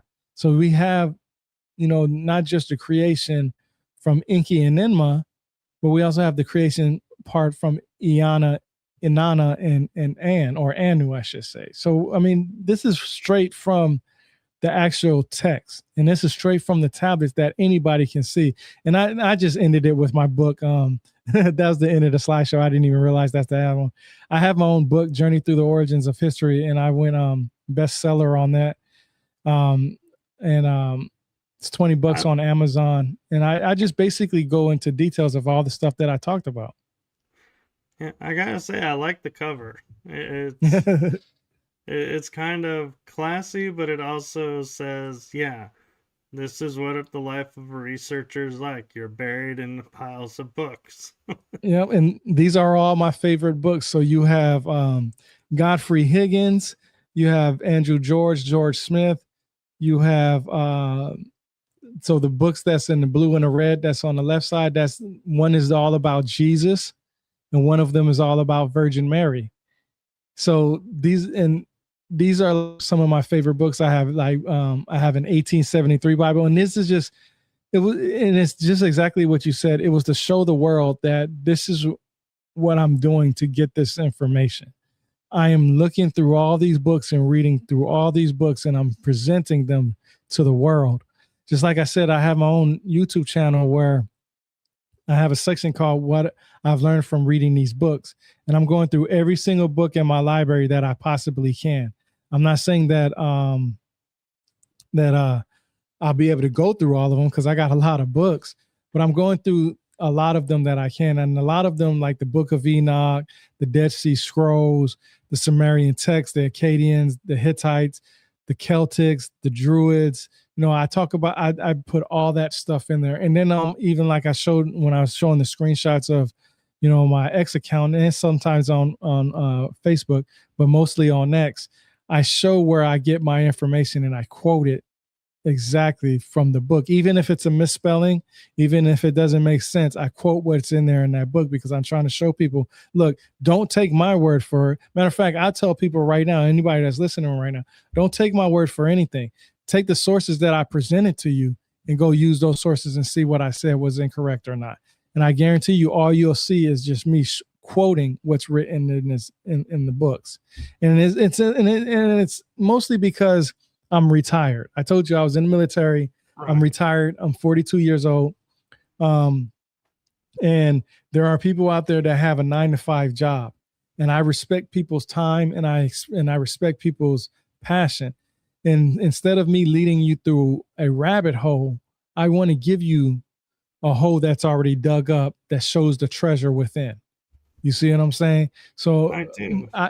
If I'm giving you, okay, the electronic text corpus of Sumerian literature, if you go in there, you have to know how to use the website. You got to know what words to use, because if you type in a word, like if you type in an Anunnaki, like I said, you're not going to find anything. You type in the word Anuna and boom, everything pops up. And that's, I'm trying to help people get the information. I always say there's not one book out there that I can read that will have in all the information. That would be one big ass book. You know what I'm saying? So I would have to read other books. And then I have to rely on people like you and others who do podcasts and discussions with other people who read, because they will say what they've learned from books. And if it strikes my curiosity enough, I will go out there and buy that book. Matter of fact, my whole entire library, I have 2 libraries, one here in my study room and one in the living room. And every book of mine has been a recommendation of some sort. Just talking to different people or looking online and trying to figure out. And this is not all of it is academia. So it's not just college, written out books and people who went to college. It's normal, regular people like me. I didn't graduate from college. All I do is read books. And if you see on my X account, just scroll through it, you'll learn that all I do is just share what I've read, and that's it. From everything. My website is the same thing. The only reason why I wrote my book was because eventually I'm going to pass away. That's nobody can take that and keep me on this planet forever. So the information that I have would not be here, but in book format. So that's why I took most important points that I've learned from social media and what people talk about the most, and I put it in my book. I give you a great example. A lot of people will talk about the Big Bang Theory, but they don't know how that word came about. So in my book, I actually tell you where that wording comes from. It comes from Fred Hoyle, which he was basically trying to put down Georgi Lemaitre, who came up with the idea of the primeval atom, which is basically the Big Bang in his eyes, in Fred Hoyle's eyes, on how the universe came to be from a single explosion, basically, right? So he was trying to take a word to make it dismissive to Georgi Lemaitre's stuff. So yeah, that's pretty much it, man. I hope you enjoyed it, bro. I try to give you the best information that I could on the sources that I have. Yeah, no, you did perfectly well. And one question I have for you is purely speculative and just kind of wanting your opinion on is, as we established, Nibiru is not a planet, it's a city or a location. So would Tiamat also be not a planet, and so hence not the asteroid belt between Mars and Jupiter, but a city here on Earth somewhere? Well, Tiamat was always considered a serpent of some sort. And it has been translated into a planet when you read the Enuma Elish, when you get Marduk and Tiamat. But it always had to do with a serpent. And usually, I was just reading this book on this earlier. Usually, when they seen a serpent in the sky, or something like that that they describe as a serpent. It usually had to do like a comet or a meteorite or a meteor or something like that, a meteor or something like that, and or brimstone from heaven that they will call it sometimes. Um, it was foundational beginning of how the earth came to be, meaning that um, we know that in the Bible it says that the earth was destroyed and recreated a number of times, right? And it Right. could have been because of these comets and all these other meteors that were coming and hitting planet Earth and so on and so forth. But the thing is that it represents the creation of humans on or everything on planet Earth. It was the beginning, like almost like if you think of it like bacteria coming from outer space, from meteor hitting planet Earth, and then that bacteria evolutionized this way into what we are now, right? You know, So and that actually begs a really interesting question of, if I am God and I just created this planet and there's people on it, would I not put a protective field around it so that something from space wouldn't destroy it? So if God created the earth, as they say, and we have literature where it's been destroyed several times and recreated, what does that say about God? That he was like, hey, here's earth. Okay, I'm done. I don't care anymore. See ya. And he's like, oh, wait, it's been destroyed. Well, all right, I'll help you all out and rebuild it. Oh, it happened again? All right, here we go. Rebuild it. That doesn't sound mhm. like a god to me. Yeah, and that's part of my journey too, is understanding what other people mean as God. When I think of God, all I think of is a supreme being, supreme deity, something that's in charge of everything, something that that everything flows through, everything goes Hmm. through it. What I don't even really know how to explain it. I don't think anybody can put it into words where anybody can understand it.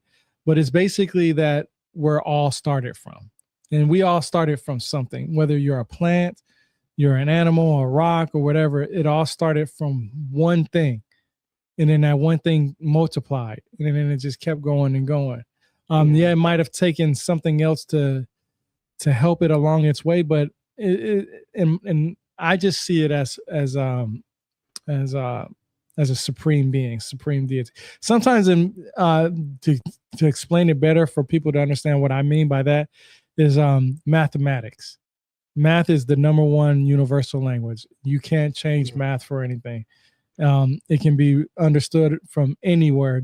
Um, so See, I I kind of kind of look at. argue that I argue differently because I, like, through elementary school and college, 1 minus 1 was 0. Then I got Mhm, into calculus and they go, there is no 0. mhm, 1 minus 1 never equals 0. I'm like, wait, in one math class, you're telling me like mhm. 14 years of schooling just got thrown out the window. Yep, What? yep. How And does that, this make sense? yep. And yeah, and it does blow your mind because I'm like I said, I'm not good at math at all. So I never I try to in so many ways just try to give people, I try to use every tool to my in my possession to help different Right. people. I don't, how can I say, I don't try to say that I know everything. I just know where I've read it. I know I can just say I've read it. That's all I can say. That's what I've read. And Right. um, I'm able in so many, because tools are so easily accessible, like ChatGPT and Grok. I could say, "Hey Grok," or ChatGPT, who's the first person that said Planet Nibiru was a planet? Even though I don't remember the name Zachariah Sitchin, I know somebody said it. I know the person. I know I read it. I just can't remember the name. I type it in and I see ChatGPT says Zachariah Sitchin, and boom, I remember. I almost put it like this. My memory is almost like the way we listen to music and we sing to music. You know how when you can be in the car and you playing your song and rhythm is going, the beat is going, the flow is going good. You can sing every single word perfectly, no problems. Don't even have to think about it. It just rolls off your tongue. As soon as somebody powers that thing off or something interrupts that song for a second, you go dumbfounded like a deer in a headlight. You forget everything, Yeah. even though you know the song, but it just stops you because it's almost a rhythm that goes with it. And that's how my memory is with my books. Some of the stuff that I said, I can't remember what book it is. If I watch this show, which I will go back, I can remember what I said and say, oh, I know what book this is. Let me see if it's one of these books. And I can go through those tabs that I was showing you and actually go through those tabs and be able to find it. You know what I'm saying? So those Right. tabs are more like my rhythm thing. I go through, I know which books talks about certain things. I have books on Anunnaki, so I'll go all through the books about Anunnaki and my favorite sources on them. Same thing with the Egyptians. I have books on the Egyptians. I mean, the pyramid text, the coffin text. You know, I always tell people this: you don't have to have a library of 1,000 books. I know a lot of people will brag about it a lot. Oh, I've read so many books. I do it too. I mean, I just love bragging about reading books. But if you read 1,000 books and them thousands books is based off of one book, you just read one book and 1,000 different interpretations of that one book. Right. But if you read 1,000 different books on different arguments, you have 1,000 different arguments you can pull from, you know, wherever. You know what I'm saying? Well, So not only 1,000 arguments, but you could start to correlate and go, well, this is here and this, concept may get repeated 500 times out of the 1,000. yep, Well, yep. maybe there's something to that fact, and maybe that's more The facts pattern. than this. And Yep. you can start to build the story from that and going, Yep. yeah, more just like when I was talking with someone about the moon being not always here, that it's not a Mm. piece of the earth that broke off, that it was placed here. And everyone's like, no, that's not possible. I go, how can the Zuni, the Greeks, the Romans, the pre Columbians, the indigenous, these are all people on alternate sides of the world, have no communication, we're told in history yet, talk about societies that lived before the moon was in the sky. That Yep. you can't have an object in the sky and then say, well, these people were before that at origin, so it had to come later. And the Zuni even talk about they know who placed it there. Mm. And it's like, why would they say that? And then other cultures that are on different countries and technically you could almost argue continents are all saying, yeah, this is not this, but then go, well, yeah, the moon was part of the earth. It always is. And that's the Yep. way it's going to be. It's like, no way. Not if we have like 7, 8, 9 cultures all over the world talking about something. Something's got to be off on this. And I'm thinking it's you, science, saying the earth has always been here, because these cultures don't have a reason to lie about a story about pre-lunar civilizations. So, and being all over the world, it kind of lends to, yeah, I'm sorry, there was time before the moon. Yep. Yep. So you don't have to bring up the actual screenshot. I did find the Sumerian king list breakdown. Oh, I'll bring it up. Yeah, I'll read it real quick because this is actually breaks down how you can look at the thousands of years into basic normal human years. So I said, when you see those numbers in the Sumerian king list, one simple way to make sense of them is to stop treating them as years and instead treat them like days, then convert them into normal human years the way we do today. You do that by dividing the number by 365. When you take 28,800 and divide it by 365, you get about 79 years, which is a normal human lifespan. When you divide 36,000 by 365, you get about 99 years, which is old but still possible. When you divide 43,200 by 365, you get about 118 years, which is extremely long, but still within the range of often which is used for legendary figures, which is still in the range of people being human, 118 years. When you when you apply that same math to the total antediluvian number of 241,200 and divide it by 365, you get about 661 years, which clearly is not meant to describe one person, but could possibly represent the length of an entire era of age.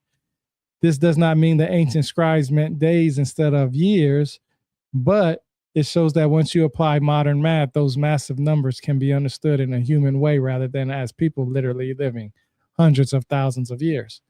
So this is something that I took from what I was reading, from everything that I knew about, I mean, what we consider days and so on and so forth. And I hope I didn't mess up or misread something just because it's, on the other screen. But if you take a screenshot of this, copy it, paste it, put it in ChatGPT or Grok, it will tell you that that's a logical explanation. Now, I did that without the help of, without being math savvy, but with the help of ChatGPT and Grok. I typed in what I knew and said, hey, how can I do this? And I mean, 118 years old is old, but that's still acceptable. I wonder at the leap year how much that would throw off the reading, because we have 366 days in a year every 4 years. So I kind of wonder, how off would that be if we took into account the leap year? Right. Or if it's a small amount, in which case it doesn't matter. Yeah, and that's why, for me, when I read about the Sumerian kings list, just to hear somebody say, oh, these kings lived thousands of years, I wanted to see, how can I take this and put it into human years? Like, how can I take this information and apply it that everybody can see that would make sense in the modern aspect? And that's what I did. And that's what I do. And I'm not saying that I'm right on this. I just have an explanation that nobody has ever said. And they just say, because a lot of people say, well, how did they live thousands of years? Well, my question is, how do you know they lived thousands of years? Let's figure this out together. And then I figured out that it's normal time frame. And I'm not meaning to make it sound like I don't follow your logic and your, path. I'm trying to think of a question that somebody who is like trying to prove something might go, well, you didn't account for this, and so therefore, and it's like that's why I'm saying, the number could be so small it doesn't really matter, so it kind of diffuses the argument right there of going, well, so divide, somehow divide by 4 because it's every 4 years, and or add 1. It gets too complicated. It's like, there is no way to. We've made our system so complicated that it just is. No one is meant, I think, to understand it. I think it's just meant to just be out there and people just blindly accept, because it's just, when you go to try to understand it, it's like you're always going to find something that will be like, well, no, now if we take this into account, this is off. Well, now this could be off because of this. And so it could become, like you're saying, a never-ending rabbit hole. Just to prove, what does biblical age to modern age look like? And it's like, yeah, and so I think the way you did it is actually the better way because, I mean, in all honesty, when I looked up why do we even have a leap year, the number one Hmm. answer was because we subtracted a month, and to equalize Yeah. the time, there is a point like 1/6 of a day that equates to every 4 years being a day. So it's like, even they admit they carved up the calendar, and to make it work they had to add an extra day. Yep. And so that the leap year day may not actually really be a true day. It's just an artificial construct made to make something make fit. Yep. Yep. I agree. I agree. But yep, that was my whole presentation, man. I gave you everything that I could on that, man. You know, I'm not gonna lie, man.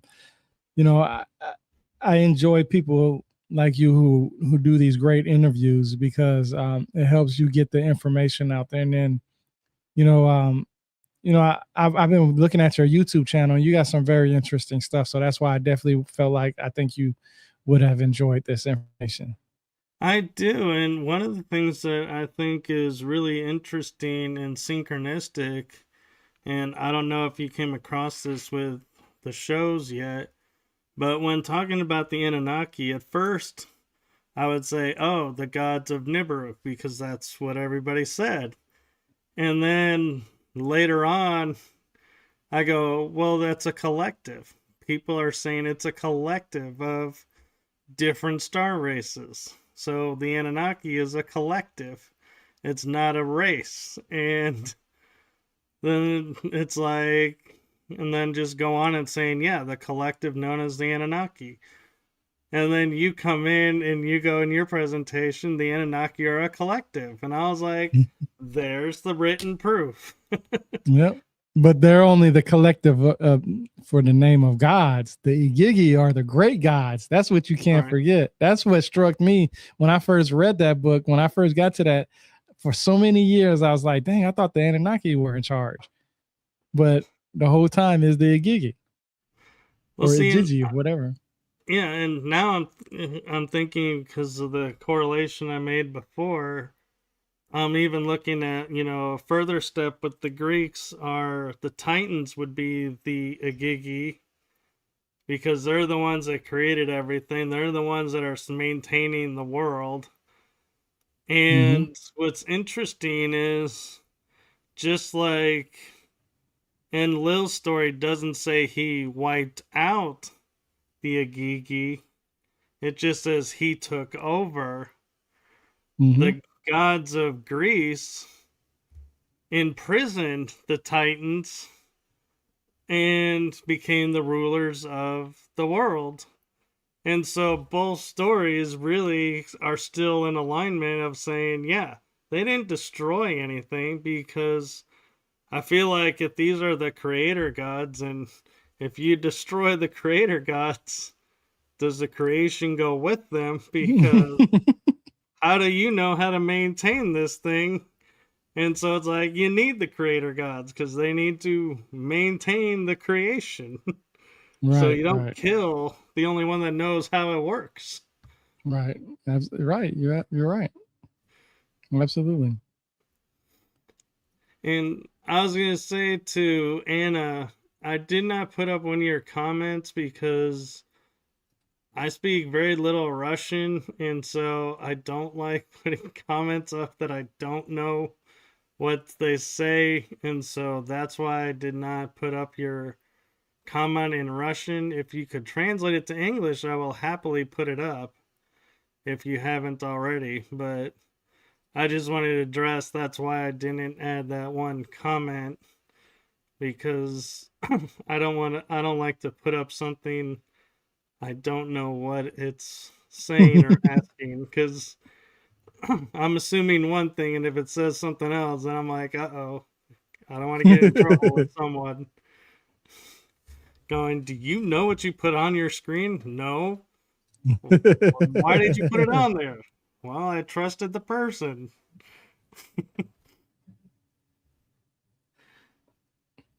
But yeah, and so one thing I would like to ask you is for people who may be, researching this and, hitting roadblocks and hitting, like people, wanting, not wanting the Zachariah story over the true story. And by no means am I saying Zachariah is wrong. Things get mispronounced all the time. I mean, look at the movie Stargate. I mean, the guy was translating the hieroglyphs, and he's like, who translated this? Well, I use this guy's translation. And he's crossing off like door to heaven. This is a Stargate. Hence, we got the term Stargate. And so, I'm not saying that Zachariah Sitchin is wrong and everything. Maybe mistranslated a few things. We're all human. But we can't also just take and make one person the authority of everything. We have to have multiple stories, multiple resources to pull from. Otherwise, we'll never know really what it says. And I like how I was talking with someone who put up a picture and it had like 3 wavy lines over a pyramid. And I said, oh, that's water to a pyramid. Because 3 wavy lines to me means water. And she goes, no, actually that's air. And I'm like, well, actually 3 wavy lines in a pyramid could be air. So there you go.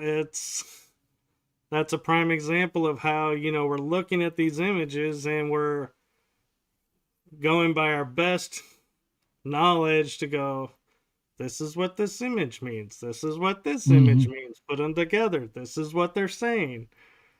When in fact, in reality, is we don't really know what the image means. Right. I mean, so we're doing our best. And so that's why I say I don't like saying anyone is wrong.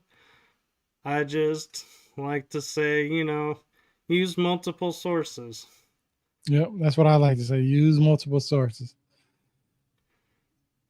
Well, thank you for your time. And is there anything that you feel like we haven't covered or something that may have popped up in your mind with what we've been talking about after that you're like, hey, I'd really like for people to understand this and hear this above everything else kind of message? Yeah, I just want people to understand, look, everything that I just told you today is just your stepping stone to grab the sources that I gave you and just look at it for yourself. And I'm always available to help anybody with these sources. I actually help a lot of people navigate through that ETCSL website because, like I said, if you don't use the proper words, you're not going to find it because you have to search for this stuff. And I just want people to understand that I don't think that I'm right in anything. I just know what I've read and I'm only sharing it and I want to bring it. I'll be honest, and I say this a lot, and I know a lot of people says that is big headed of me, but I haven't met anybody that takes the books that they read, take a picture of the book and quote exactly what's inside that book rather than just saying this person said that. I literally when I say it, the source is right there in front of you also. It's given to you. So I don't want anybody to think that all this stuff comes off the top of my head or it's my belief or my feelings or anything like that. I believe that in order to find the truth, you have to let go of your emotions. If you can't let go of your emotions, you would never find the truth because your emotions will always dictate what you believe rather than the facts. And that's why a lot of people can't believe that somebody's the way they are because they're emotionally involved with that person rather than taking that emotion out and saying, look, this ain't the right person. And I don't ever want to say that the journey will ever end. My journey ends the day that I'm putting it in the dirt. I would never be able to gain the knowledge that I want. Every single day that I take away from reading, I'm losing out on information. And there's only but so much you can do when you read every single day. I literally take 6 to 8 hours out of my day to read. And I try to present all that information by any means necessary to people, whether it's through interviews, sharing the books online, or doing videos. I literally try to give the best information. And I'll be honest with you, it makes me feel good to know that I'm on a narrow path of actually just sticking to the sources, no matter what my feelings may be. I started off with Zachariah Sitchin. His book came out in 1976. I didn't know about Samuel Noah Kramer then because I wasn't interested in Samuel Noah Kramer at that time. I was interested because of all the aliens and all that other stuff that was going on. You know, the Travis Walton story. You know, the Betty and Barney Hill. You know what I'm saying? All that stuff played a part. So I just want people to understand there are sources out there. It's just you probably haven't found that source yet. So when you're looking for these questions or these answers for these questions, you're going to have to do a deep dive. And sometimes you're going to have to take hours out of your day to do that. That means no TikTok, no YouTube, no, watching TV or anything like that. You put your head in those books, those articles, and even classes. Like I said, I've taken a class from Bar Ilan University. I do want to point out everybody is available. They have this opportunity to go to edx.org. And that's a website where you can go and take all kinds of free classes from places like Harvard and so many other places, where you can see that you can take these 6 to 8 week classes and get the same information that they teach in the schoolhouse. I have certificates from Harvard. I'm not saying that I'm a Harvard graduate or educated, but I've taken classes from Harvard and got certificates from them from some of this stuff that I wanted to learn about. So that's literally about it, man. You getting sneezing. It always makes me laugh about sneezes because you're like, oh my god, it's about, and then it's like a minute later, you're like, God, it must look so silly sitting there like, okay, there it goes. Well, I appreciate this. I appreciate this opportunity. Yes, and one last question I have for you, and I don't know if you've ever been asked this on a podcast before, but it seems like, and I'm making an assumption based on what we've talked about and what you've shared, that you are focused on the Anunnaki, and the rest of the world you're kind of like, yeah, that'll be what it is. And the reason I'm saying this is because my question to you is, what made you go, and I know you say you read Zachariah Sitchin, but he talks about other cultures too, and so what was it that made you go, yeah, you got the Norse over here, so what? You got the Greeks, you got the Romans, Etruscans, you got all these other cultures, but the Anunnaki, that's the one I want to focus on. So what really was it that, I'm guessing my question is, what really drew you to want to search and invest your time into the Anunnaki over all the other cultures like Tartaria or, Babylonians? Well, you kind of hit the Babylonians, so like Tartaria, the Celts, or the Norse traveling into like Texas where people say they've never been here, but we have Norse runes predating, early times. So it's like, yeah, we don't really know our own history. So what was it that made your aha moment be, the Anunnaki is going to be my focus? Well, because when I read about the Egyptians, the Celts, the Romans, or the Mesoamericans or anybody, they seem to have a lot of similarities with what is told through the Sumerians, the Anunnaki, or the Mesopotamians, period. And it's not the words that is used, it's their depictions, their signs and symbols. That's what drove me drew me to it because I'll give you an example. The cross.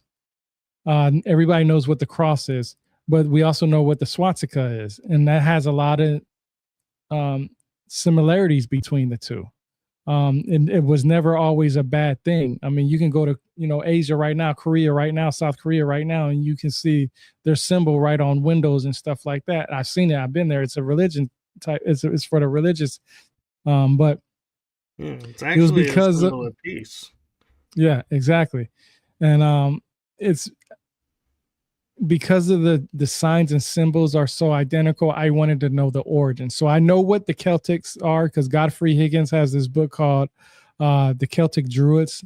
He's a historian from like 1836, and he has a book on there. So I know what their signs and symbols are. I know what the Greek signs and symbols are. I know the Norse and Romans. Matter of fact, Norse mythology is one of my favorite mythologies to learn about, just because it's always about bravery and how can I say it? Humanity. Yeah, They're the yeah, most yeah. Yeah, humanistic gods. yeah. There you go. That's the best way to put it. Yeah, exactly. So I love Norse mythology. I just talk about the Sumerians and the Anunnaki mostly. The reason why I did a presentation on them is because when you remember in the slideshow, I also had Norse mythology and Greeks and all that other stuff on the top. I tried to see which gods was with that god. Like if the Celts had a god, who would that be related to towards the Anunnaki? And it's only because I just wanted to know the origins. Like where did this start from? Yeah, and I often had the opinion of, because the church went in and, quote, removed or destroyed the statues of the Roman gods. Mm-hmm. And I always thought that was rather strange because these are statues worth money. So you would think you're going to preserve these for potential money, in case we ever needed, raise money quickly. Hey, we have this stockpile of art worth millions. We can fund ourselves on that. But Mm-hmm. that aside, it always made me, curious why they would remove them. And my thought was, is it because Zeus and the Greek gods and the Roman gods and other gods were looking so much alike that they couldn't have that because it would raise people's questions? Yep. Because if you see someone looking like this god over here and this god over here, wait, how did they look alike? Are they the same god? And then it's like, well, now your religion's out the window if Mm-hmm. everybody goes, well, these are the same god. And so I've Yeah. often wondered, are the Anunnaki the gods of the Greeks, the gods of the Romans, the gods of the Norse? A lot Because of their people believe it. stories are alike. Yep. A lot of similarities. A lot. Yeah. And it would make sense why, if you're coming in and saying there's only one God and this is the story, you can't have gods looking like other gods. You got to get rid of those. Yep. Yep. Gets that deep. It does, and we'll definitely have to have you on again to continue this, because I feel like we've only hit like probably not even the full tip of the iceberg, I so to gotta. speak. Yeah. I like I said earlier, I really didn't like doing PowerPoint slides. I actually have, and I was just looking at it. I actually have a couple of them that I did that I didn't even realize. But the Anunnaki one is the one that I put most of my time in. But I can definitely pull up, if you give me a subject, I can pull up any subject that, like, we can talk about Pleiades. I can bring up all the sources that I have about Pleiades, from the Mahabharata to the Book of Enoch to the Mesopotamians to Taino tribe and the Taino tribe is basically the Puerto Ricans, Cubans, Haitians, and stuff like that. I can talk about. I mean, you give me a subject, I grab about 4 or 5 books, and I create you a really good PowerPoint slide like I did today. All right. Well, I appreciate that, and I will leave you with this message, and that is from my heart and the heart of my shows to you. Thank you for what you're doing for humanity. Thank you for putting the time and energy into doing what you love and showing up and sharing your knowledge with us and where you get your knowledge from. I think that's very important and is missing in this world now. So thank you for that. Thank you for having me. I appreciate it. Yes, and be sure to check out the rebirthoftheword.com. Follow along with his shows. And do you want to talk about your podcast show real quick? Yeah, so my YouTube channel, I have different playlists. I do interviews just like you do. But my 2 major playlist categories that I put a lot of time in is what I've learned from reading these books. That's a playlist on there. It's basically me going over the books that I've read, what it says in there. I read exactly what the tabs say that I have on there. And then my other one is boots on ground. So I like to visit different places. I've been all the way from South Korea to California to all kinds of places where I go visit museums, historical sites, and I just do a video on it. I make a little quick video on it. Um, Anything from like pirates museums to the oldest museum in America to historical markers. I have an app on my phone where I go different historical markers in different cities and just record the history of that city. So That's very cool. And so, yeah, follow along because you never know when he's going to be in your neck of the woods and stumbling on a mystery in your area that you may be fascinated by. And follow along with my shows because you never know when he'll be popping in and sharing more with us. And so, do know you're always welcome on my show. And thank you so much for wanting to be a guest on my show and for picking my show. And so I'm honored and grateful and so appreciative that you saw my work and was like, yeah, this is the right guy to help bring this information out. So that means a lot to me because that means what I'm doing is coming off right. Oh yeah. Oh yeah. You got it going on over there, bro. Well, I appreciate it because there are some days I wonder what are we doing? Why did we sign up for this? You're doing it because you love it as a passion. It's fun. Oh, it is. I just mean dealing with all the other people that are like, oh yeah, it's like this isn't what I agreed to, but I know it's part of it. So yeah, it comes all with the right. territory. But yeah, so thank you, and thank you to everyone that tuned in and watched this show. And thanks, man. I appreciate it, bro. yes, and with that, we are going to say have a great afternoon. Enjoy the rest of your day and week, and we'll see you on the next one. Good night, everyone. Or good afternoon, everyone.